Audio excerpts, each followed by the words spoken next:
Ever since the original Samurai Shodown showed up in arcades, liquor stores, 7-Elevens, and Walmarts back in the early 90s, I have been hooked. The series has had its ups and downs for me. Yeah, I never really cared for the third game in the series, but overall, it is a franchise that I really love. As a fighting game, I always found Samurai Shodown to stand out from the crowd of wannabe Street Fighters. The games were always smooth and fluid with the gameplay for me, and the visuals and style was something I really appreciated. Now, in 2019, we just received a fresh new Samurai Shodown that has really got me excited for what SNK may do in the future. From the first glance at this new Shodown, it is quite obvious the graphic style is very similar to the more recent Street Fighter games, but still distinctly has that Samurai Shodown look. But how does it play? Well, after having streamed the game for my first impressions for a few hours and playing it quite a bit after that, I am happy to say this does feel like a Samurai Shodown game. That is a good thing. This may be good or bad, depending upon how you want to look at it. For me, it's good. But there really is not much new here besides a few new characters. We still are using just 4 buttons for our attacks, which doesn't really bother me as it is familiar and feels like it should. If you have played any of the earlier Samurai Shodown games, you will immediately feel at home as most of the returning characters have mostly the same movesets from the earlier games. Not much has been added here as far as moves go. Also returning is our rage meter. With our rage meter filled as we take damage, you could utilize it to do a few things. When filled, we can do a weapon flipping technique, which does a fair amount of damage and causes your opponent to drop their weapon. We also have access to a super special move, which, if landed, could take around 70% of your opponent's health away, a lot of times being that winning blow for you. We also can go into rage mode, which can be an awesome technique to gain the edge, but could also cost you the match if you're not careful using it.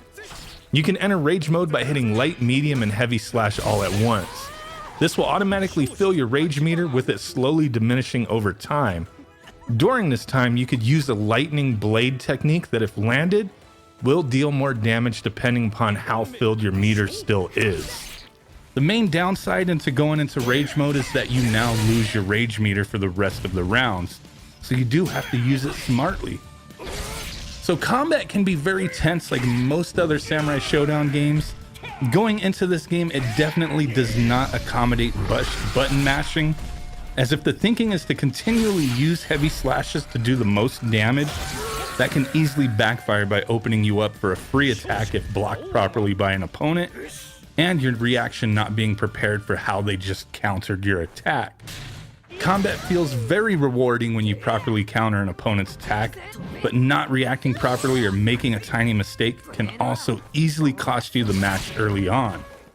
Playing the story mode on standard difficulty, it did feel like the computer AI just wants you to slash them up and just beat them up. But as you progress, it does feel like the AI begins to adjust to your playstyle and progressively gets more difficult. The story mode plays fine, and I do like the small snippets of story and dialogue you get. Nothing too deep. I'm playing a damn fighting game, not a Hollywood movie. I really am old school in this fashion, as I don't care much about the stories in fighting games. I just want to get into the action, and the more minimal the story, the better for me when it comes to this in fighting games. Now, this is where my biggest gripe comes in. I just want to get into the action. I want to fight. But the loading screens and times do distract from that for me.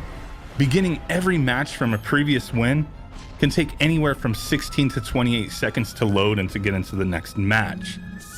This doesn't sound like a lot, but feels like an eternity to me when I just want to play the game. The good thing is, if you lose and choose to rematch, the battle starts right up. No loading. Definitely good. The other negative worth pointing out is that there are 5 characters who currently do not have their own stage. Earthquake, Yoshitora, Shiki, Darlie, and Wu Ruzhang. I'm not sure how to say her name properly. Hey, sorry. But none of those characters have their own stage, and I feel that is really unfortunate. Hopefully those can be added at a later date. But that's one of my issues with fighting games nowadays, is it doesn't seem like we get a full package. You do get season passes and downloadable content over time, which for some people that's cool. Me, I just want the most complete game as possible, you know, from the beginning. I just want to have something I can enjoy for a long time. If eventually servers go down and, you know, there's not a complete package of this game physically, just like many other fighting games out there, you're kind of stuck with a bare bones game.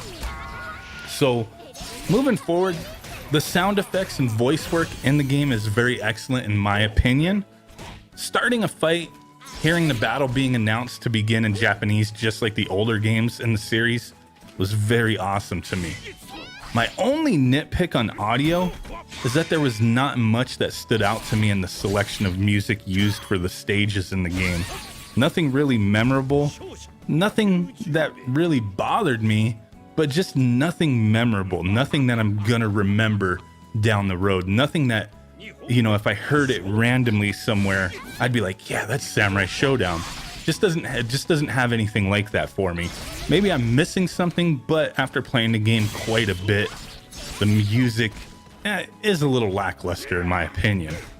Now, playing the online modes, it kind of is a mixed bag for me with certain things. We can play casually or ranked, and ranked you can go into rooms with up to 10 other people or 10 people total. And things do feel fairly smooth with online play. On the day of release, I was having some difficulties finding ranked matches, and casual to some extent, but not as much as ranked. Which that was probably a good thing, as it gave me time to learn the different characters a bit more. But now, you know, after launch day, I'm not really having too much of an issue finding matches. Playing it throughout the day, going online, I'm getting matches pretty instantly, so that's a good thing. Just took it some time for people to get the game and jump into the online mode, so that's fine. But going into matches, I do try to find people with the best connection as possible, as the only times I've had lag and other issues is when I'm playing against people with middle to low connection status. I mean, that's kind of a given, so it is a good thing we get to see that with those, you know, peer-to-peer connections, however the online works with this. Because like I said, I've played people with a couple bars on their internet status up to, you know, down to 1 bar, and have had consistent lag issues. Maxed out, or the best I can find, I typically don't have any problem with lag, no jitteriness, nothing like that. My connection's typically pretty solid, so I'm always maxed out on my connection speed as far as the game is concerned. And, you know, you do have those options to choose what kind of players you want to play against, who you want to look for, so just keep that in mind. If people are out there with really crappy dial-up connections in 2019, thinking they're going to play this game online, just stay away from them, because it's not going to be much fun having that really slow, you know, frame rate and lag. Just stay away. Don't go online if your internet sucks. Come on now. But overall, I am very happy with this game. It's not as casual as, say, SNK Heroines, which is another fighting game from SNK that came out not too long ago that I really liked. It was a very casual game, kind of hokey, but it was still a lot of fun to me. This is a whole different experience. But Samurai Shodown 2019, as I'm going to call it here, it's not too difficult to learn or even relearn if you haven't played a Samurai Shodown game in some time. I love the familiarity of the game and the presentation a ton. If you're a fan of the series, I do highly recommend checking this title out. I think you will be overjoyed. I mean, what else can I really say? You will be ecstatic. The game is fun. There's, you know, a lot with it. It's got 16 characters as of right now. We do have a season pass with a handful of new characters coming out, so that's a cool thing. You know, the cast of characters, it's not a Marvel versus Capcom type title where you got, you know, 50, 60 different characters. That's not really a big knock to me. The characters we do have are pretty cool, especially some of the new characters I really like Darlie. the Monster Hunter chick, as I've been calling her. She is really awesome. Love the addition of that character to this game. But yes, for sure, if you're a Samurai Shodown fan from the 90s and up, you will dig this game for sure. So hey, really do appreciate you guys hanging out with me. It was a lot of fun. Really digging this. Maybe we'll stream it some more. But thank you. With that said, I will catch you guys next time. Peace out, bye-bye, and boom. Bye!